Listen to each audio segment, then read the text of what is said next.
నా పేరు అడుసుమిల్లి విజయలక్ష్మి. రిటైర్డ్ హెచ్ఎంగా పనిచేస్తున్నాను. MA B Ed. నాకు ఇప్పుడు 80 సంవత్సరాలు. నాకు మానవునికి వృద్ధాప్యము వ్యధలు గురించి చెప్పదలుచుకున్నాను.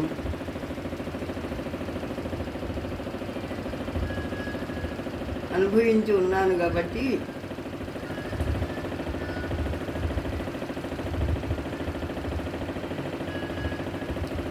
కనుక చెప్పదలుచుకున్నాను.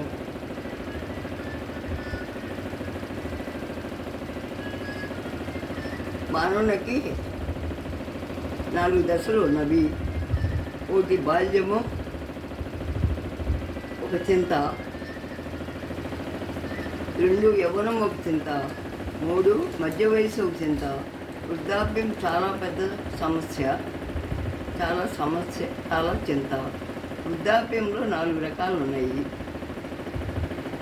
50 సంవత్సరాల నుండి 60 సంవత్సరాలకు కొన్ని చింతలు. పిల్లల పెళ్ళిళ్ళు, పేరెంటాళ్ళు, బాధ్యతలు, ఆకులాడుట, ఇంకనూ శరీరపు నొప్పులు, మోకాళ్ళ నొప్పులు, తీరకు నెలవారీ సమస్యలు, చికాకు, అశాంతి, తాపత్రయాలు ఉంటాయి. 60 నుంచి 70 సంవత్సరాల వరకు శరీర బాధలు, షుగర్లు, బీపీ వంటి బాధలు, కంటి బాధలు, పంటి బాధలు, చెవి బాధలు ఉంటాయి. దాంతో సమస్యలు కూడా వస్తాయి.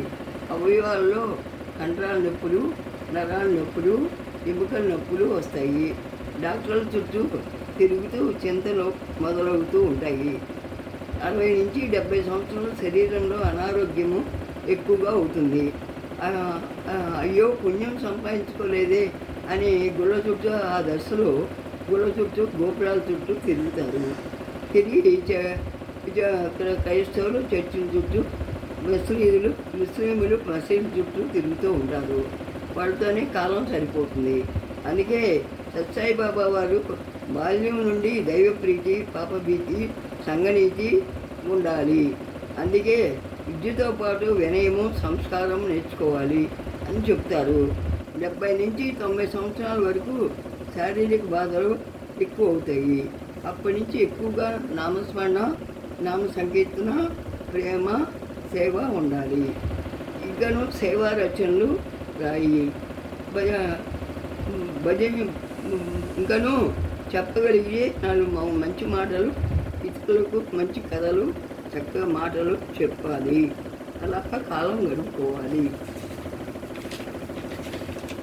వృద్ధులు అనేక శారీరక బాధలు, దీర్ఘ వ్యాధులు వస్తాయి. వారి సేవగా నిరోధక శక్తి, శరీర శక్తితో పాటు తగ్గిపోతుంది. ఓర్పు వహించడం కష్టంగా ఉంటుంది. బీపీ, షుగర్లు వలన బాత్రూంలో పడిపోతూ ఉంటారు. అందుకే నిద్ర లేచిన వెంటనే బాత్రూంకి వెళ్లకుండా 5 నిమిషాలు మంచం మీద కూర్చుని నెమ్మదిగా దైవనామ స్మరణ చేసుకుంటూ, లేదా ఎవరి సహాయమన్నా తీసుకుని వెళ్ళాలి. నర్సింగ్ లేదు, ఇంకా బాగోకపోతే నర్సింగ్ సేవలు కూడా చేయించుకోవాలి. నిద్ర పట్టినప్పుడు ముఖం మీద, కళ్ళ మీద తడిగుడ్డ వేసుకుని పడుకోవాలి. దైవనామస్మరణతోనే బాగా నిద్ర పడుతుంది. నిద్రకు వచ్చిన రాకపోయినా మనకి ఇష్టమైన దైవాన్ని మనసు అలసిపోయే వరకు స్మరించుకోవాలి. నెగిటివ్ థాట్స్ ఉంటే ఆలోచనలు ఉండరాదు. రాత్రి 10 గంటలు పడుకుని తెల్లవారుజాము 4 గంటలకు లేవాలి. అది సుప్రభాత సమయము. అన్ని గుళ్ళలోనూ దేవుళ్ళను పూజించి సుప్రభాతం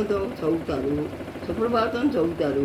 తెల్లవారుజామున దేవతలు విహారం చేస్తూ ఉంటారు. తెల్లవారుజామున నిద్రలేచిన వారికి దేవతలు వారిని ఆశీర్వదించి వెళ్తూ ఉంటారు.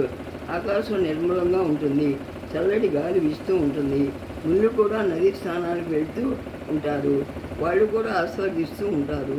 ఇంకనూ కొన్ని ప్రాచీన చిట్కాల ద్వారా, ఆయుర్వేద మార్గాలు, హోమియోపతి చిట్కాల ద్వారా అనుసరించాలి. తర్వాత పెద్దానికి ఇంగ్లీష్ మందులు వాడటం వల్ల జీర్ణకోశ వ్యాధులు వస్తాయి, ఏడ్ చేస్తుంది. ఆహార విషయంలో కూడా హితంగాను మితంగాను తినాలి.